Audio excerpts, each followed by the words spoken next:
ya karena sudah memilih video ini. Sebelumnya kenalin dulu, nama aku Nila, dan di sini aku bakal sharing-sharing materi perkuliahan yang topiknya tuh dahsyat banget, yaitu tentang pengaruh kepemimpinan dan pedoman kepemimpinan yang strategis. Oke, sebelum aku memulai pembahasan materi, yuk komen, like, subscribe, dan share ya. Terima kasih orang baik, semoga sehat selalu.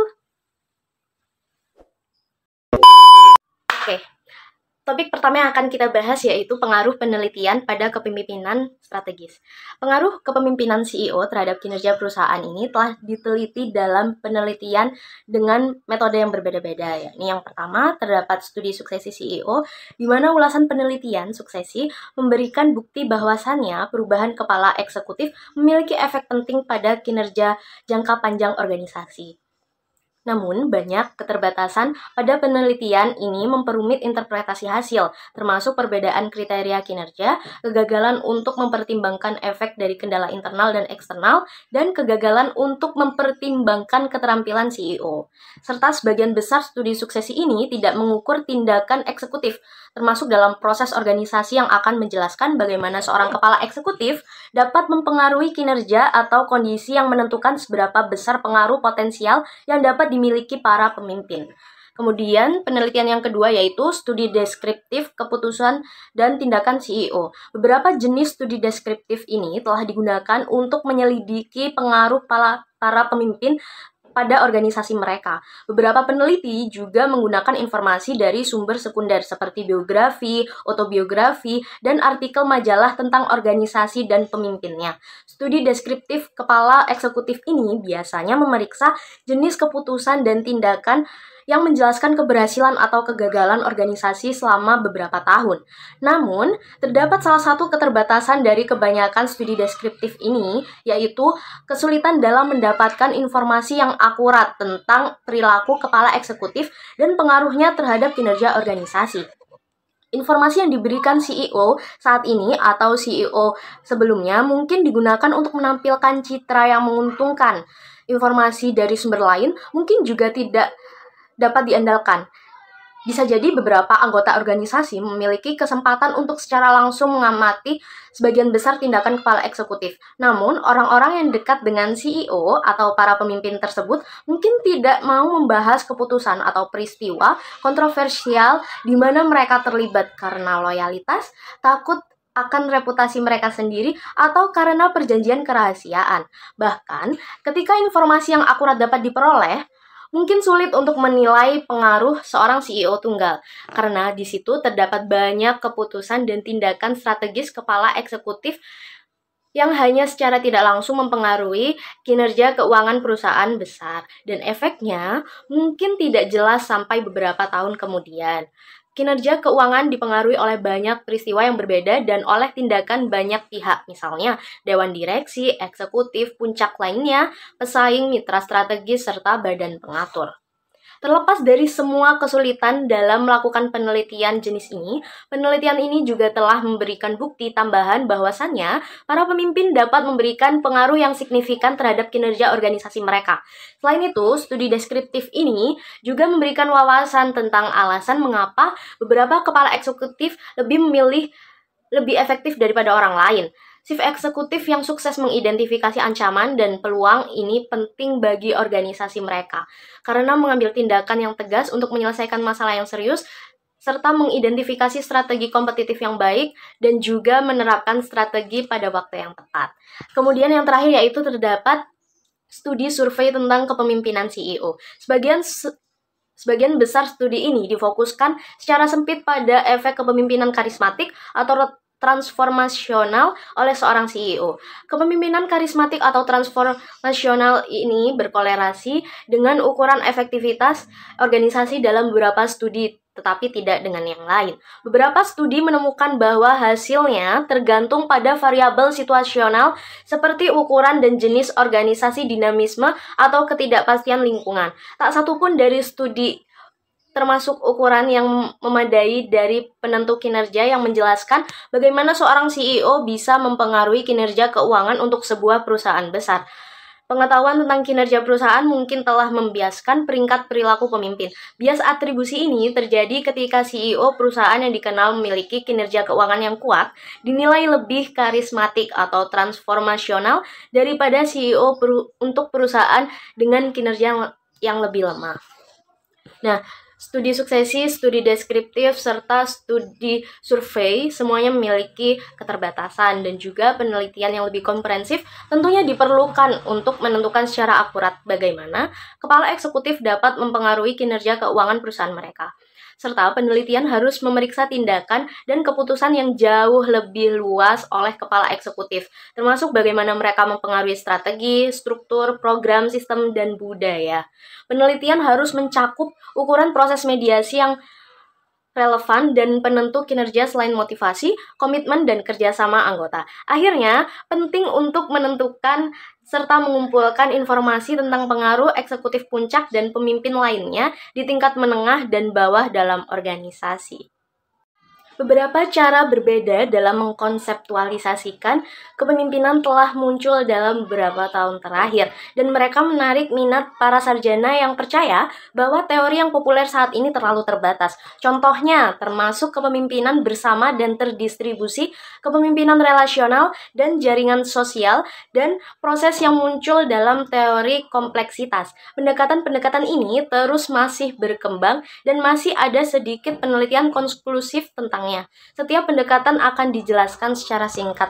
Mengenai teori dan penelitian tentang kepemimpinan telah lama mengakui bahwasannya pemimpin yang efektif memberdayakan orang lain untuk berpartisipasi dalam proses menafsirkan peristiwa, memecahkan masalah, dan membuat keputusan. Bagian besar pendekatan ini fokusnya adalah pada proses di mana para pemimpin fokus mendorong dan memungkinkan orang lain untuk berbagi tanggung jawab untuk fungsi kepemimpinan. Penekanan dalam pendekatan tradisional adalah pada penggunaan pemberdayaan untuk membuat seseorang pemimpin individu lebih efektif, serta pandangan organisasi melihat bahwasannya kepemimpinan terdistribusi, pembagian kekuasaan, dan kegiatan politik tidak dapat dihindari dalam organisasi, dan mereka tidak dapat memahami dengan berbagai fokus pada keputusan dan tindakan pemimpin individu. Pendukung perspektif ini mengakui bahwasannya tindakan setiap pemimpin individu kurang penting daripada kepemimpinan kolektif yang diberikan oleh banyak anggota organisasi, termasuk pemimpin formal dan informal.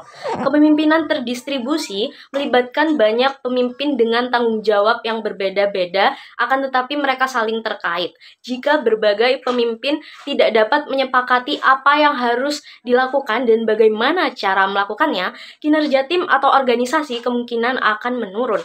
Beberapa ahli telah mempertimbangkan bagaimana kepemimpinan bersama, kolektif atau terdistribusi terkait dengan tim atau efektivitas organisasi. Meskipun upaya ini lebih banyak penelitian yang diperlukan pada distribusi tanggung jawab kepemimpinan di antara anggota tim atau organisasi. Namun penelitian yang lebih intensif, deskriptif, dan longitudinal diperlukan untuk memahami proses kompleks yang terlibat dalam kepemimpinan bersama dan terdistribusi. Teori kepemimpinan relasional. Sebagian besar teori dan penelitian tentang kepemimpinan memandang kepemimpinan relasional ini berfungsi sebagai proses pengaruh dan berfokus pada tindakan orang-orang yang ditunjuk sebagai pemimpin. Hubungan diakui penting dalam banyak literatur kepemimpinan, akan tetapi dalam pendekatan tradisional, fokusnya adalah pada bagaimana seorang pemimpin individu dapat mengembangkan dan memelihara hubungan kooperatif. Menurut perspektif ini, kepemimpinan tidak dapat dipahami terlepas dari dinamika sistem sosial di mana ia terjadi.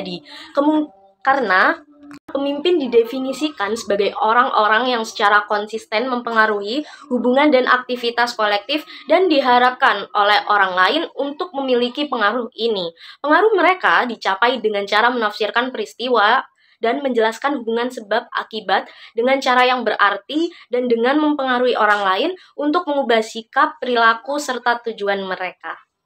Teori selanjutnya yaitu mengenai teori kompleksitas kepemimpinan, di mana teori kompleksitas ini melibatkan unit-unit yang berinteraksi yang bersifat dinamis dan adaptif, serta pola perilaku dan struktur kompleks yang muncul biasanya unik dan sulit diprediksi dari deskripsi unit-unit yang terlibat. Sistem adaptif kompleks digunakan untuk menjelaskan bagaimana proses yang muncul dapat memfasilitasi adaptasi oleh organisasi terhadap lingkungan yang bergejolak.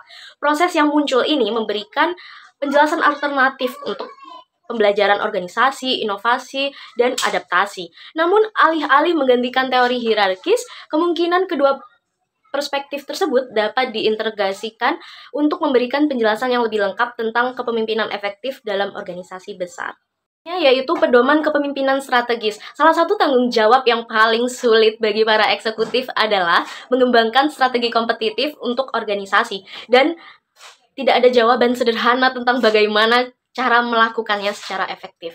Pedoman kepemimpinan strategis berikut didasarkan oleh teori, penelitian, dan wawasan praktisi yang relevan. Perlu diingat bahwasannya, pedoman ini tidak menggambarkan urutan langkah yang kaku, melainkan serangkaian kegiatan siklus yang tumpang tindih yang harus terjalin dengan cara yang bermakna. Jadi yang pertama, yaitu menentukan tujuan dan prioritas jangka panjang. Tujuan prioritas jangka panjang harus didasarkan pada visi dan misi yang dinyatakan untuk organisasi. Kemudian pedoman yang selanjutnya itu pelajari apa yang klien dan pelanggan butuhkan dan inginkan, karena survei pasar adalah salah satu sumber informasi umum tentang klien dan pelanggan. Akan tetapi kontak pribadi juga lebih bisa diharapkan untuk mencapai dan mempelajari apa sih yang diinginkan oleh klien dan pelanggan, begitu ya. Karena beberapa organisasi manufaktur pastinya memiliki tim produksi, teknik, dan karyawan penjualan dari berbagai tingkat organisasi yang dapat mengunjungi klien besar untuk mempelajari lebih lanjut mengenai kebutuhan mereka dan mendapatkan ide untuk perbaikan produk. Kemudian, pengetahuan tentang produk dan layanan pesaing memberikan dasar untuk mengevaluasi produk dan proses organisasi Anda sendiri. Maksudnya di sini adalah proses yang dimaksud itu benchmarking dan memberikan sumber ide bagus tentang cara meningkatkannya.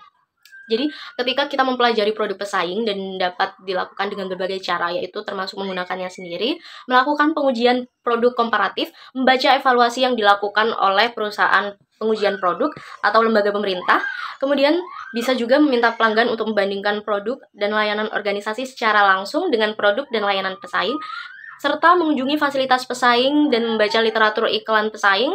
Tak lupa juga menghadiri pameran dagang di mana pesaing memajang dan memperagakan dagangannya. Selanjutnya yaitu keunggulan kompetitif yang akan diperoleh dari kekuatan saat ini tergantung pada beberapa lama mereka atau organisasi atau sebuah perusahaan bertahan dan seberapa sulit mereka untuk diatasi atau diduplikasi oleh pesaing. Misalnya nih, sebuah perusahaan farmasi dengan obat baru yang dipatenkan yang lebih baik, lebih murah daripada alternatif manapun memiliki keunggulan komparatif yang kuat dan yang kemungkinan akan terus berlanjut selama beberapa tahun. Sebaliknya, perusahaan jasa yang merancang promosi baru dan menarik, misalnya terdapat diskon khusus begitu ya, untuk dapat menikmati keunggulan kompetitifnya hanya untuk beberapa minggu atau bulan selama dibutuhkan pesaing untuk menirunya. Seperti itu. Oke, akhirnya kita sampai juga di ujung poin pedoman kepemimpinan strategis yang terakhir, yakni libatkan eksekutif lain dalam memilih strategi. Tanggung jawab utama eksekutif adalah membuat keputusan strategis yang akan meningkatkan organisasi. Namun, hanya sedikit pemimpin yang begitu brilian sehingga mereka dapat membuat keputusan seperti itu sendirian. Dan strategi kompetitif yang dikembangkan dengan partisipasi oleh tim manajemen puncak lebih mungkin berhasil daripada strategi yang dikembangkan sendiri oleh CEO otokratis. Oke, kesimpulan pada pembahasan materi kali ini adalah sebuah penelitian mengungkap sebuah organisasi yang akan menjelaskan bagaimana seorang kepala eksekutif bisa mempengaruhi kinerja atau kondisi yang menentukan seberapa besar pengaruh potensial yang dapat dimiliki oleh para pemimpin. Studi yang pertama yakni studi suksesi CEO yang dijelaskan bahwasannya ulasan penelitian suksesi memberikan bukti bahwasannya perubahan kepala eksekutif memiliki efek penting pada kinerja jangka panjang organisasi. Namun banyak keterbatasan dalam penelitian justru memperumit interpretasi hasil, termasuk perbedaan kriteria kinerja, kegagalan untuk mempertimbangkan efek dari kendala internal dan eksternal, serta kegagalan untuk mempertimbangkan keterampilan CEO. Dan sebagian besar studi suksesi ini tidak mengukur tindakan eksekutif proses organisasi yang akan menjelaskan bagaimana seorang kepala eksekutif bisa mempengaruhi kinerja atau kondisi yang menentukan seberapa besar pengaruh potensial yang dapat dimiliki oleh para pemimpin. Kemudian, studi yang kedua yaitu studi deskriptif kepala eksekutif yang memiliki fokus untuk memeriksa jenis keputusan dan tindakan yang menjelaskan keberhasilan atau kegagalan organisasi selama beberapa tahun. Namun terdapat salah satu keterbatasan dari kebanyakan studi deskriptif yaitu kesulitan dalam menemukan informasi yang akurat mengenai perilaku kepala eksekutif dan pengaruhnya terhadap kinerja organisasi. Kemudian yang terakhir, studi survei kepemimpinan di mana sebagian besar studi ini difokuskan secara sempit pada efek kepemimpinan karismatik atau transformasional oleh seorang CEO. Nah, gimana sharing materinya? Menarik bukan? Terima kasih ya teman-teman karena sudah menyimak hingga akhir. Sampai jumpa di lain video. Bye-bye.